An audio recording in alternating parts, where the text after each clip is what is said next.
Hi guys, how you guys doing? I'm live. Just want to rant a little bit. Yeah, I had a very good birthday. Considering that my birthday is in my least favorite time of year, which is winter. Um, but I'm Sagittarius, which is a really cool sign. So you can't have you sometimes if you want the good energy and karma and whatever that is, sometimes you don't get the um it is what it is. My birthday's in the worst time of the year, but Sagittarius is actually the sign I would choose if I had to. If I had to, I would choose to be Sagittarius if I could pick any of the signs. So it all works. I want to rant a little. I'm not an expert on a lot of the things I rant about. I just want to rant anyway. Um, uh, Subtle things. If someone says you look good for your age, don't listen because I look good, period. I don't have to look good for my age. People don't mean to insult you if they say that, but it's a huge thing to not listen to, because it's like saying that you're aging well, but you don't look good anymore. So there's that. And then another thing a little social thing I want to talk about is when Christians give you the stink eye, you know you're doing something right, because they wish that they're trapped and they hate you for not being trapped. Like, how dare you not be trapped by what has imprisoned me all my life? Well, fuck you, Christian. I'm not.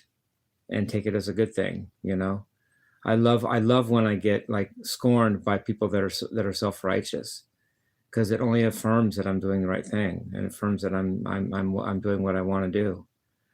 And third thing I want to say about little social things is Christmas is the worst time of the year. People are scared that people are going to go crazy or kill themselves and things like that. So they have to make up Christmas to get us through, get us through the worst time of the year. Whenever people start singing, it's the happiest time of the year. Watch out. It's the time when people are the most likely to kill themselves. It's the time when people are the most desperate or depressed or whatever that is, despairing. It's a horrible time of year. Nothing happens. Everything just grinds to a standstill, and you just can't move. At least for me, and I don't think I'm wrong. I just think I'm me. You sometimes you just can't move. You feel like you're swimming through shit or something. You just can't. It's harder to flow in the winter. This is the worst time of the year. I just call it like I see it. I'm sorry. I'm not sorry, but it is. That's why they have to make up little jingles about how we're all so happy and merry and all that. It's really a horrible time of year. I love when New Year's comes and it's over with, and then finally things are worse as they can be, and then it starts to get better. At least it's getting better. Christmas time, it's bad and getting worse.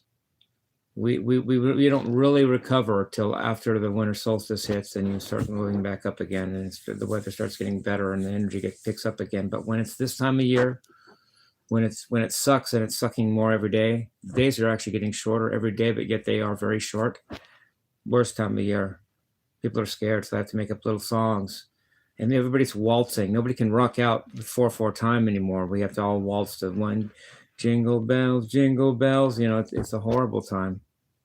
And that's exactly when I was born. But I like my birthday. I do. I like the sixes in it and everything. I wouldn't choose any other birthday.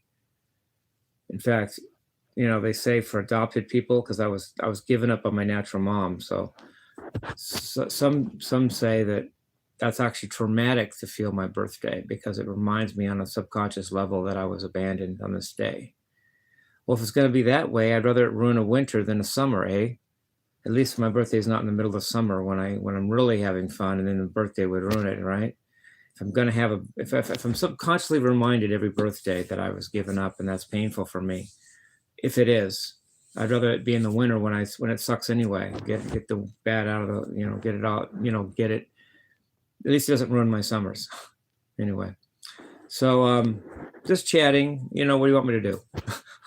I'm very happy. If I'm in a bad thing like winter, I'd rather know about it and know it's bad and not fall for the jingles than be on the other side of that where I don't even know I'm singing the jingles because I don't even realize that it's a bad time of the year. I'm not in touch with myself. I'm deluded and blah blah blah blah blah. At least I have a heads up because I've studied the sources of religious ceremonies and things. It's all the winter solstice. It's all Mithras Sol Invictus, Mithras the unconquered sun. That's the only reason they picked December 25th for Christmas. It was actually the birthday of Tammuz, the son of Nimrod and Semiramis. Somebody named Tammuz. Tammuz was there, crossed for tea.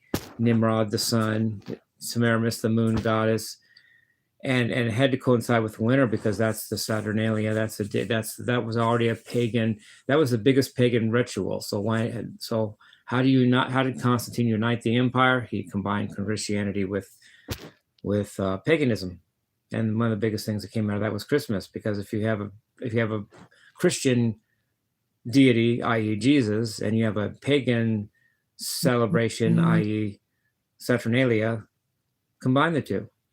Christmas is Saturnalia now. Now we combine the pagans and the Christians, and we contain the empire, and we hold it together, and we hope people don't kill each other. And I hope I stay in control, says Constantine. That's all it is. It's the winter solstice disguised as, which was a pagan festival, disguised now in Christian terms as Christmas. I don't buy it, but whatever. And notice that, and gifts aren't really given, they're only exchanged. Nobody gives you a gift and wants you to give you one too. So nothing really happens there either. People just all spend their money, and the stores get richer, but you don't get richer. You just buy yourself something so someone can buy you something. It's just an exchange of energy. Only it costs you money. So look out for, whatever, do it. But I don't do it. And what else was I going to say?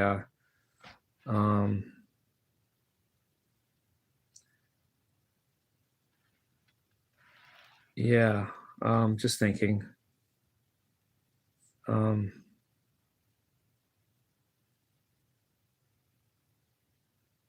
Yeah, so yeah, I'm just but thanks to the people that said happy birthday to me. There were three. There were three actually. My wife Dal said happy birthday. My uncle and my cousin, my adoptive uncle and my cousin said happy birthday. Three people did it for the whole day. That's good. I like it. Thanks to them. Didn't hear from the moderator, but whatever. I don't care. I'm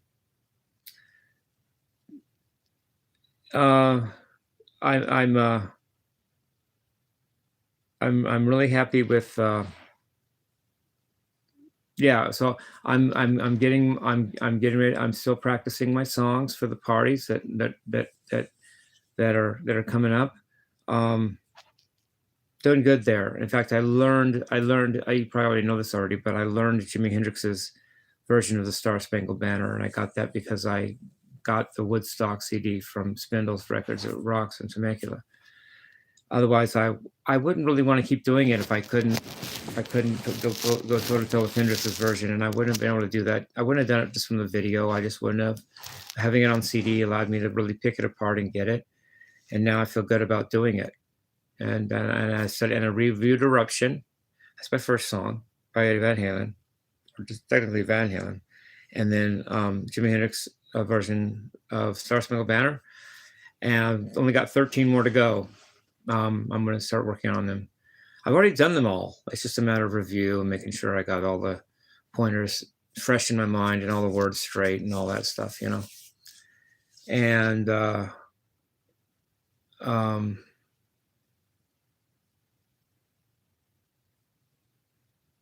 yeah, and I'm going to keep doing my covers. I'll keep doing some cool covers.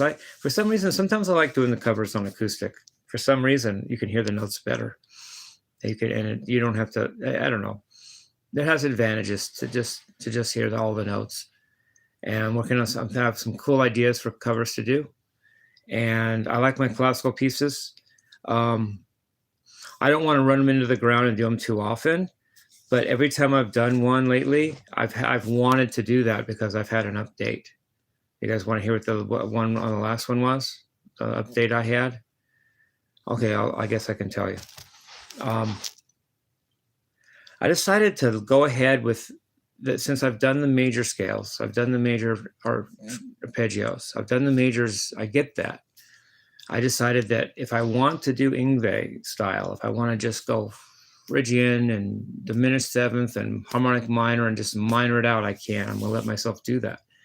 So on the last one, that's why I called it heavy metal piece, because I let myself do Phrygian. I let myself rock out in minor key. I didn't say, watch out, you're playing too many minors, go back to major. I didn't do that as much. I just said, well, it's Phrygian. Let's do Phrygian. It's a very gothic heavy metal mode. I never really let myself get sucked in too much because it tends to suck you in. Like, and I wouldn't let myself do it, but now I'm letting myself because I've done my homework and I've done the major scales and I've done the major stuff already too. So I'm ready to rock out. If I want to do the Yngwie thing, I let myself and I can. So I thought that was progress and I wanted to document it. So I love you guys. Keep loving rock and roll.